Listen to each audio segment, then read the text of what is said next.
दोस्तों, जरा अपने आसपास देखो। क्या आपने कभी महसूस किया है कि कुछ लोग आपसे आधी मेहनत करते हैं लेकिन उनकी कमाई आपसे 10 गुना ज्यादा है, और वहीं आप या आपके जानने वाले दिन रात कोल्हू के बैल की तरह खटते हैं, पसीना बहाते हैं, फिर भी महीने के अंत में हाथ खाली रह जाता है। आखिर ऐसा क्यों? क्या भगवान ने उनकी किस्मत सोने की कलम से लिखी है और आपकी नहीं? बिल्कुल नहीं। फर्क किस्मत का नहीं, खिलाड़ी का है। फर्क सोच और चालाकी का है। आचार्य चाणक्य ने सदियों पहले एक कड़वा सच कहा था, मेहनत से सिर्फ पसीना बहता है लेकिन दिमाग से दौलत बनती है। अगर आप भी मेहनत कर करके थक चुके हैं और वो रिजल्ट नहीं मिल रहा जिसके आप हकदार हैं, तो यह वीडियो आज आपकी आंखें ही नहीं, आपका नसीब भी खोल देगा। और हाँ, इस वीडियो को बीच में छोड़ने की गलती मत करना, क्योंकि बिल्कुल आखिर में मैं चाणक्य की वह गुप्त धन नीति बताऊंगा जो आज तक सिर्फ अमीरों को पता थी। वह एक सीक्रेट आपकी पूरी जिंदगी के समीकरण को बदल सकता है। तो चलिए बिना पलक झपकाए शुरू करते हैं। धन की देवी लक्ष्मी श्रम से नहीं, नीति से आती है। तक्षशिला का गुरुकुल। रात का समय था, चारों ओर गहरा सन्नाटा था, केवल एक दिए की लौ फड़फड़ा रही थी। आचार्य चाणक्य अपने शिष्यों को राजनीति और सत्ता के गहरे रहस्य समझा रहे थे। तभी भीड़ में से एक युवा और तेज तर्रार शिष्य खड़ा हुआ। उसकी आंखों में एक बेचैनी थी। उसने पूछा, आचार्य क्षमा करें, पर एक द्वंद्व है मेरे मन में। यदि मुझे अपार धन और लक्ष्मी प्राप्त करनी हो तो क्या मुझे दिन रात कठोर परिश्रम करना होगा? क्या पसीना ही सफलता का मूल्य है? पूरे कक्ष में सन्नाटा छा गया। ये सवाल हर उस इंसान का था जो मेहनत करके भी गरीब था। चाणक्य की आंखों में एक चमक आई। उन्होंने उस शिष्य को देखा और एक कठोर सत्य बोला, पुत्र, यदि लक्ष्मी केवल कठोर श्रम से मिलती तो जंगल में लकड़ी काटने वाला या खेत में हल चलाने वाला किसान इस धरती का सबसे धनी व्यक्ति होता। यदि मेहनत ही सब कुछ होती तो विशाल हाथी को नचाने वाला महावत सम्राट होता, सेवक नहीं। शिष्य सन्न रह गया। उसकी पुरानी धारणा टूट रही थी। चाणक्य ने आगे कहा, श्रम आवश्यक है लेकिन वह सिर्फ नींव है, महल नहीं। लक्ष्मी उसी के पास आती है जो नीति जानता है, जो कब, क्या और कैसे करना है यह जानता है। चाणक्य अपनी जगह से उठे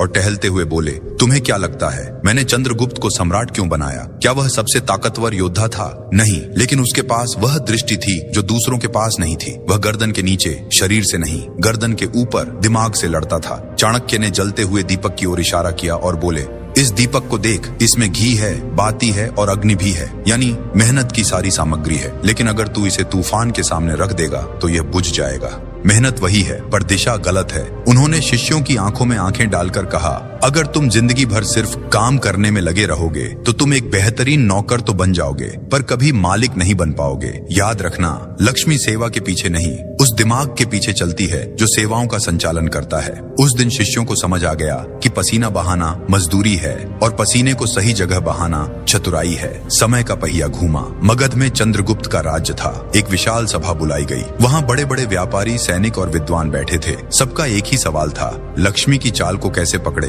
अमीर कैसे बने। मंच पर आचार्य चाणक्य आए। माहौल एकदम शांत हो गया। उन्होंने सभा को संबोधित करते हुए एक ऐसी बात कही जो आज के शेयर बाजार, स्टॉक मार्केट और बिजनेस पर भी लागू होती है। वे बोले, धन का चरित्र पानी जैसा है, जहाँ गहराई और शुद्धता होगी वह वहीं रुकेगा, जहाँ लालच और हड़बड़ाहट होगी वहाँ से बह जाएगा। उन्होंने किसानों की ओर देखा। सिर्फ खेत जोतने से फसल नहीं आती, सही समय पर बीज बोने से आती है। मेहनत महत्वपूर्ण नहीं है, वरन समय महत्वपूर्ण है। फिर व्यापारियों से कहा, मुनाफा दुकान पर दिन भर बैठने से नहीं होता। मुनाफा तब होता है जब तुम वह बेचते हो जिसकी लोगों को कल जरूरत पड़ने वाली है। अवसर को आज नहीं, कल की नजर से देखो। चंद्रगुप्त ने पूछा, आचार्य, क्या एक गरीब भी अमीर बन सकता है? चाणक्य मुस्कुराए, सम्राट, जब मैंने तुम्हें चुना था तुम्हारे पास फूटी कौड़ी नहीं थी, लेकिन तुम्हारे पास नीति थी। गरीब वह नहीं जिसके पास धन नहीं, गरीब वह है जिसके पास धन कमाने की योजना नहीं है। उस रात सभा खत्म होने के बाद वर्धन नाम का एक व्यापारी छिपते छिपाते चाणक्य के कक्ष में पहुंचा।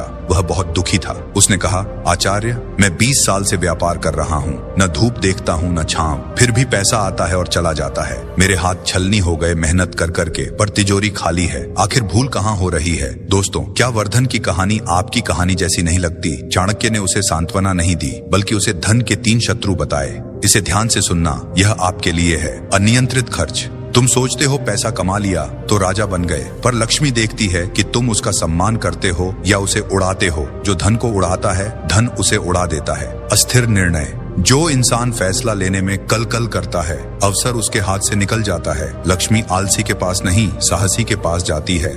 आत्मशंका, जो खुद को ही गरीब मानता है उसे दुनिया का कोई खजाना अमीर नहीं बना सकता। चाणक्य ने वर्धन के कान में एक मंत्र दिया, वर्धन, धन की देवी को सोने की माला नहीं चाहिए, उसे ऐसा दिमाग चाहिए जो ठंडा हो और ऐसी योजना चाहिए जो पक्की हो। आज से मेहनत कम, विश्लेषण ज्यादा कर। वर्धन ने उस दिन से गधे वाली मेहनत छोड़ी और शेर वाली रणनीति अपनाई। दोस्तों, आपने वीडियो यहाँ तक देखा है, इसका मतलब आपके अंदर वह आग है जो अमीर बनने के लिए चाहिए। अब मैं आपको चाणक्य की वो 7 नीतियां बताने जा रहा हूँ जो आपकी मेहनत को दौलत में बदल देंगी। एक एक शब्द को दिमाग में छाप लो।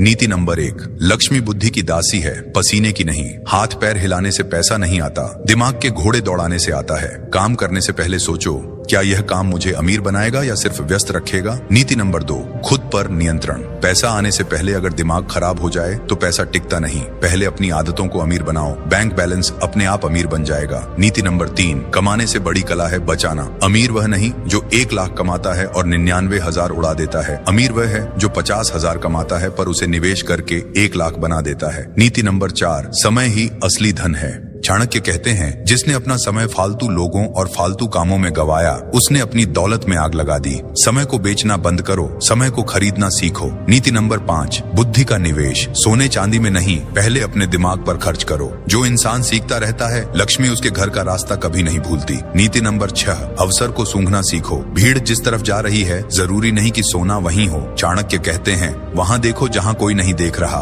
अवसर समस्याओं के भेष में आते हैं। नीति नंबर 7, दीवारें मजबूत करो। पैसा कमाना आसान है, उसे रोक कर रखना मुश्किल। अपनी सुरक्षा, अपनी योजना और अपने परिवार के भविष्य के लिए धन का किला बनाओ। अंत में आचार्य चाणक्य का यह सार याद रखना, श्रमिक बदलते रहते हैं लेकिन नीति बनाने वाले राज करते हैं। फैसला आपका है, आपको रथ का पहिया बनकर घिसना है या रथ पर सवार होकर दुनिया जीतनी है। अगर आज इस वीडियो ने आपके दिमाग की बत्ती जलाई है, अगर आपको लगा कि आज आपने कुछ नया सीखा है, तो यह चैनल सिर्फ एक चैनल नहीं, आपकी सफलता का साथी है। अभी लाइक बटन दबाएं ताकि यह वीडियो उन लोगों तक पहुंचे जिन्हें इसकी जरूरत है। और हाँ, अगर आप चाहते हैं कि हम चाणक्य की ऐसी ही और गुप्त नीतियां लाएं, तो चैनल को सब्सक्राइब करें। मिलते हैं अगले वीडियो में एक नई सोच के साथ। तब तक मेहनत नहीं, नीति से काम लें। धन्यवाद।